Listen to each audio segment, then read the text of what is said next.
Halo, selamat siang pemirsa. Bersama saya Fazilah ke Indonesia. Selama 30 menit ke depan, saya akan menemani Anda di program kesayangan kita, apalagi jika bukan Speak After Lunch. Dan saat ini sudah terhubung bersama saya, pendiri dan kurator Borobudur Writers and Cultural Festival, Bapak Seno Joko Siono, dan juga pemateri launching buku BWCF 2024, sekaligus penulis buku Finding Kapiten Budiman, Bapak Dr. Andes Priambudi Sulistianto, ya, untuk membahas topik kita pada hari ini, yaitu mengenai Borobudur Writers and Cultural Festival. Tapi kita akan ngobrol dulu ini bersama dengan Pak Seno gitu ya. Pak Seno, halo, apa kabar Pak?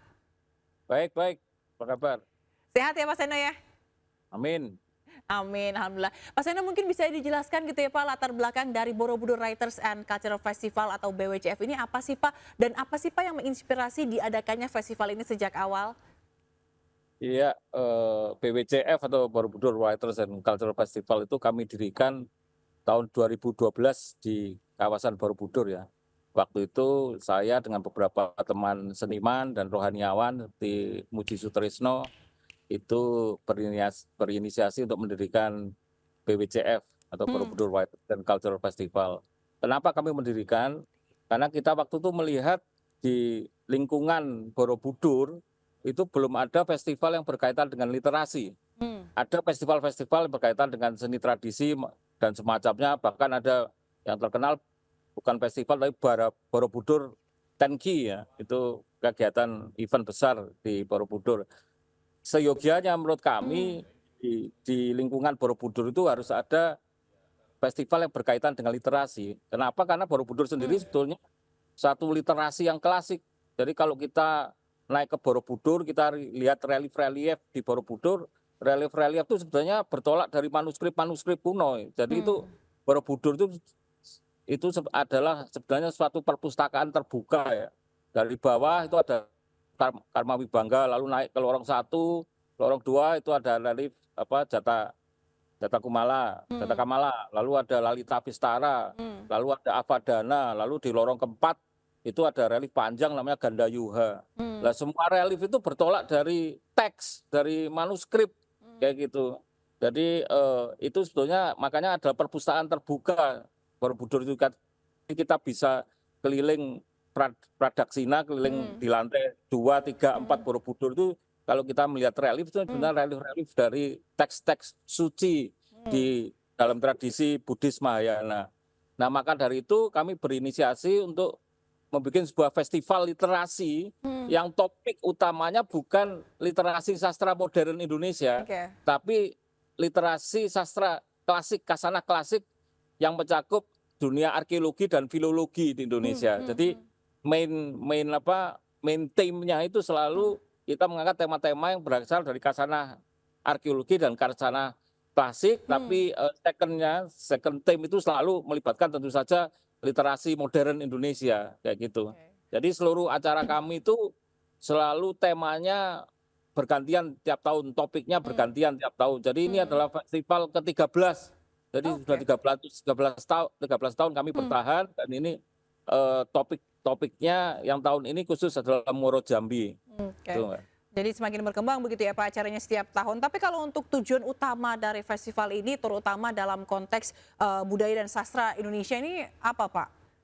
Ya, pertama mengenalkan, mensosialisasikan lebih luas Hmm, tema-tema tentang literasi arkeologi di Indonesia dan literasi manuskrip-manuskrip klasik di Indonesia. Karena ini belum ada satu forum terbuka yang gratis yang bisa semua kalangan diperbolehkan masuk untuk membahas tentang literasi arkeologi. hmm, Biasanya literasi arkeologi itu dibahas internal di kampus-kampus ya, hmm, tapi festival ini adalah festival terbuka yang mengundang kalangan penulis dari cerpenis, prosais, penyair, peneliti, mahasiswa dan sebagainya yang ingin mengetahui literasi di Nusantara masa lalu lah, kira-kira gitu.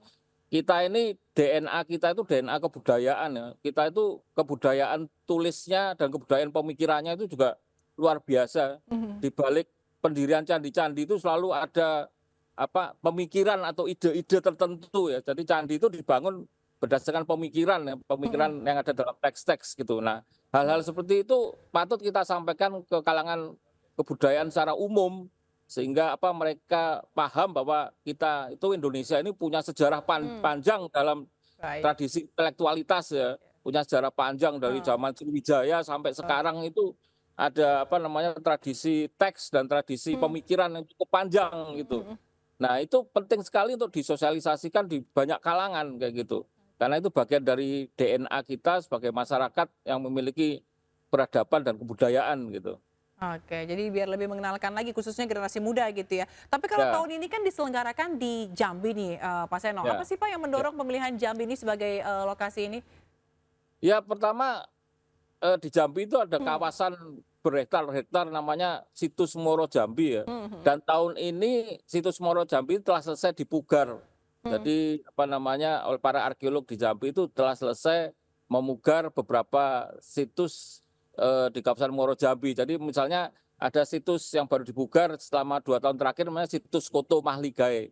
Nah, ini membuat kita untuk pertama kalinya BWCF keluar Jawa yaitu ke Sumatera karena momentum ini, ada momentum revitalisasi kawasan persitusan Moro Jambi. Maka dari itu kami ingin mengadakan festival di lokasi ini. Jadi festival itu tepat berada di belakang Candi Kedaton ya, Oke. salah satu candi utama di kawasan Moro Jambi. Jadi kita membangun tenda di belakang persis kawasan situs Kedaton. Jadi para peserta itu setelah diskusi, setelah mendengar ceramah itu bisa langsung keliling-keliling sendiri Langsung ya. melihat langsung gitu ya Pak ya? Langsung melihat, dan beberapa acara juga kami adakan di lokasi situs. Kemarin malam kami menggelar pertunjukan tari dari koreografer terkenal Indonesia Sardono Wikusumo, itu berlokasi di situs Koto Mahligai. Lah Oke. mulai sore ini kami mengundang puluhan penyair yang asal Sumatera untuk membacakan puisi-puisinya di lokasi situs Kedaton. Jadi ini langsung kedekatan. Salah satu ciri BWCF juga adalah berusaha untuk mengadakan festivalnya di area yang memiliki candi-candi ya, Oke. kayak gitu. Oke, baik. Tapi kalau sejauh ini melihat antusiasme dari warga Jambi seperti apa Pak terhadap acara ini? Ya, menurut saya lumayan. Pertama, hari ini aja kalau tadi lihat daftar peserta, jumlah mahasiswa dari Universitas Jambi yang datang itu lebih dari 100 ya. Wow, oke. Dan juga malam nanti itu warga itu juga akan menonton pertunjukan baca puisi. Jadi malam nanti kita ada acara pembacaan puisi itu se-Asia Tenggara. Jadi wakil-wakil penyair dari Asia Tenggara akan baca puisi di situs Koto Mahligai. Dari Indonesia penyair sangat sepuh sekali dari Riau, itu Sutarji Kalsom Bakri akan membacakan puisinya di situs Koto Mahligai. Nah, itu kayaknya warga antusias ya Oke. untuk ikut menyaksikan kayak gitu. Oke, baik, ini antusiasmenya cukup tinggi gitu ya untuk menyaksikan acara ini. Baik pemirsa, ini sepertinya perbincangan kita juga semakin menarik begitu ya, karena masih banyak nih pertanyaan yang ingin saya tanyakan lagi. Namun kita akan bahas sesaat lagi, maka dari itu jangan kemana-mana, tetap di Speak After Lunch.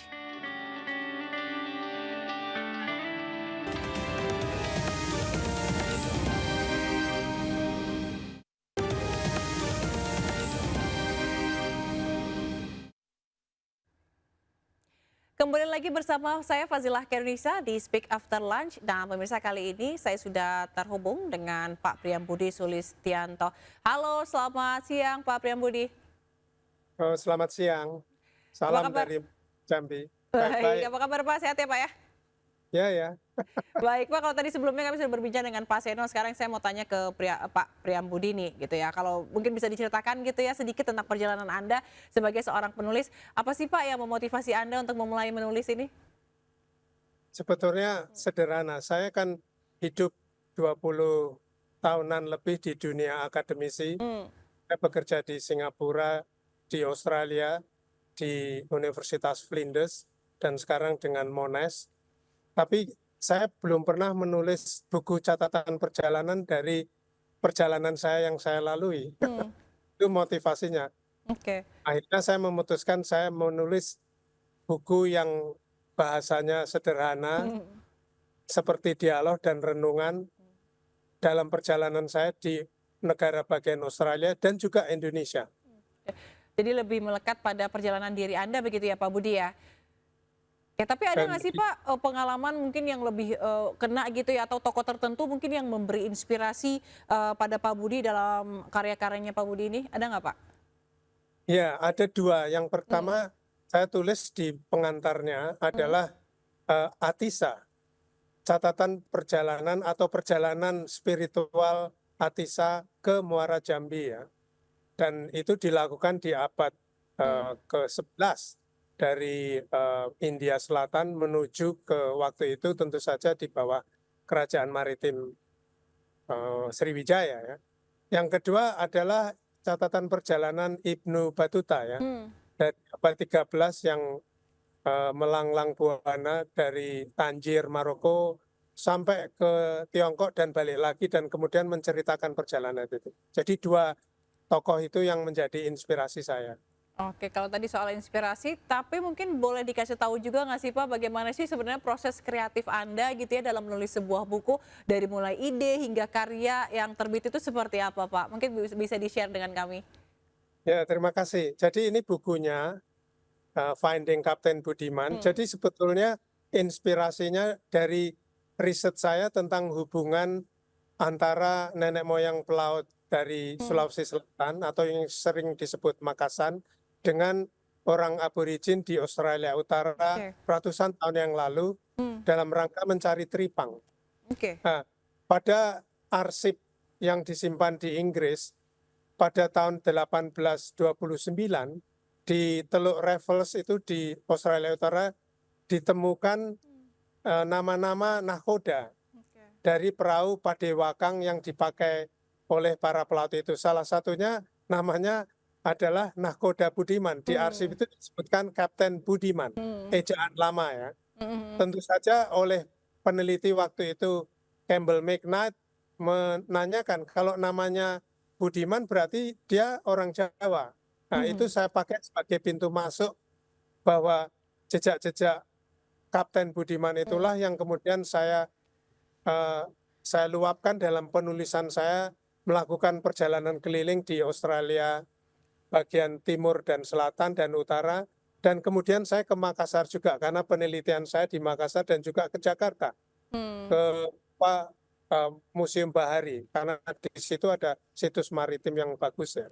Itu ceritanya. Oke, jadi tentang sosok si Kapten Budiman inilah gitu ya menjadi inspirasi Anda sehingga buku ini banyak ya apa namanya, banyak orang yang menarik untuk membaca buku ini gitu ya. Tapi, Ya, mungkin betul. ada yang apa yang ingin Anda sampaikan selain, cerita tentang Kapiten Budiman tadi, di buku ini? Apa yang ingin Anda sampaikan kepada pembaca, Pak? Dan pesan apa yang ingin Anda sampaikan?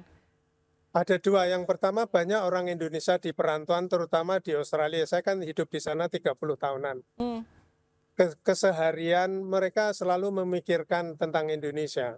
Padahal mereka hidup di sana, bayar pajak di sana, cari uang di sana, hidup di sana, tapi tidak mau menceritakan kehidupan kesehariannya mmm, dengan ketemu orang dan sebagainya.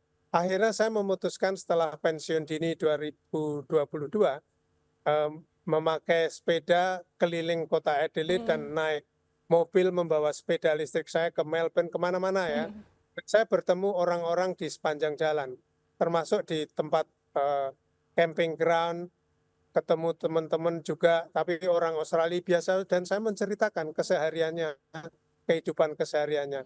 Yang kedua tentu saja hubungan Indonesia dan Australia mmm, itu kita berhutang besar kepada nenek moyang kita yaitu para pelaut dari Sulawesi Selatan mmm, yang berhubungan dengan orang aborigin pemilik benua itu sebelum orang kulit putih tiba dan mengkoloni Australia. Jadi mmm. itu dua pesan yang ingin saya sampaikan. Oke. Bagaimana perjuangan nenek moyang kita gitu ya Pak ya. Lalu ada nggak sih Pak, ini kan kalau ngomongin sejarah mungkin pendekatannya akan berbeda gitu ya, karena tidak semua orang mungkin tertarik dengan sejarah. Ada tantangan nggak Pak dalam dalam menulis gitu ya, dalam menulis buku ini, terutama dalam menggali sejarah yang relatif memang kurang banyak dikenal gitu oleh orang-orang. Betul. Hmm, Kalau dibandingkan jalur rempah, memang jalur teripang belum banyak dikenal. Tetapi tantangannya justru terjadi di Indonesia terutama di Sulawesi Selatan. oke. Karena di sana tidak ada arsip seperti arsip-arsip yang kita biasanya dapatkan di Belanda, di Portugal, atau di tempat-tempat lain, Inggris, dan di Australia. Jadi ketika saya melacak cicit-cicit keturunan para pelaut itu susah sekali.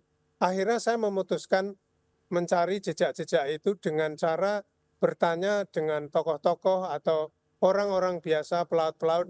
Saya menyisir pantai selatan Sulawesi dari Makassar hingga Baik. Tanjung Bira, termasuk ke Hmm. Tanjung itu. Oke. Bertanya nenek moyangnya itu dulu pelautnya itu bagaimana. Banyak yang tidak Baik. tahu. Iya memang agak sulit gitu ya Pak ya menceritakan sesuatu yang belum dikenal, tapi ini jadi semangat juga untuk Bapak gitu ya. Baik Pak, tahan Betul, dulu betul. karena pemirsa kita akan berbincang lebih lanjut lagi di segmen selanjutnya. Maka dari itu jangan kemana-mana, tetaplah di Speak After Lunch.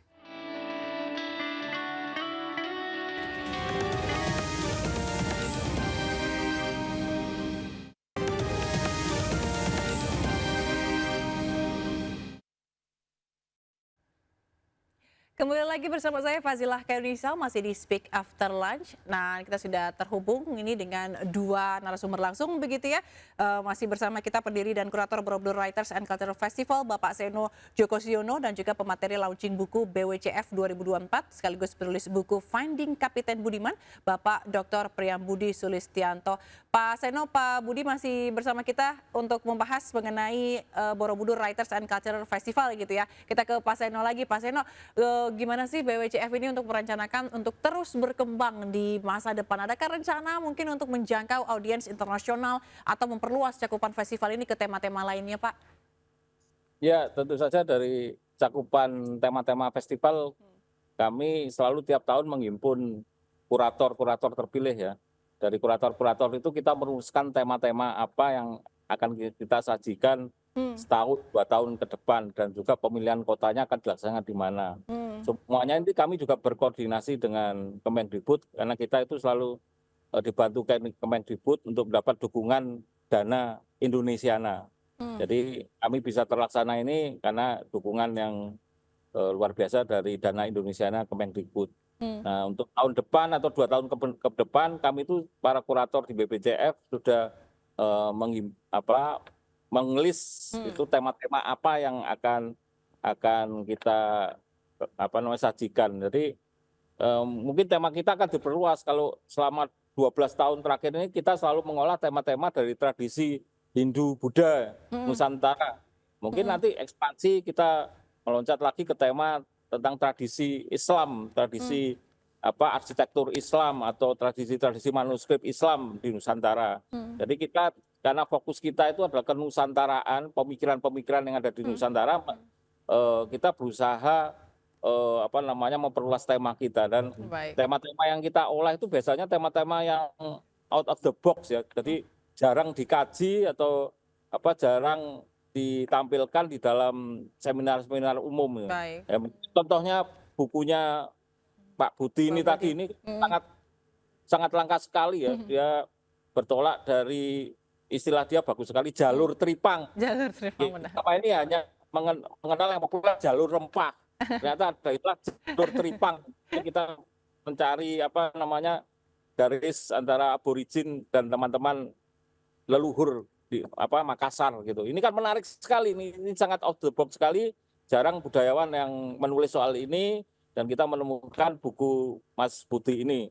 Dan kiranya peneliti-peneliti seperti Mas Budi ini yang akan kita bidik dalam setiap forum BWCF, dari peneliti-peneliti yang mendedikasikan waktunya untuk melakukan penelitian-penelitian yang out of the box lah kira-kira, yang memperkuat kesadaran sejarah kita, kan betapa kosmopolitnya leluhur-leluhur Nusantara ini membangun diplomasi atau hubungan dengan wilayah-wilayah lain gitu. Baik, baik. Kira-kira.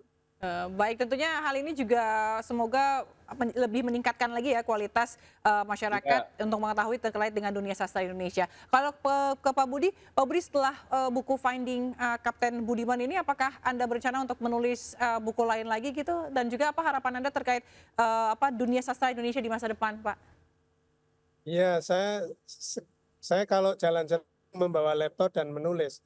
Buku yang saya persiapkan ini naskahnya tentang catatan perjalanan intelek.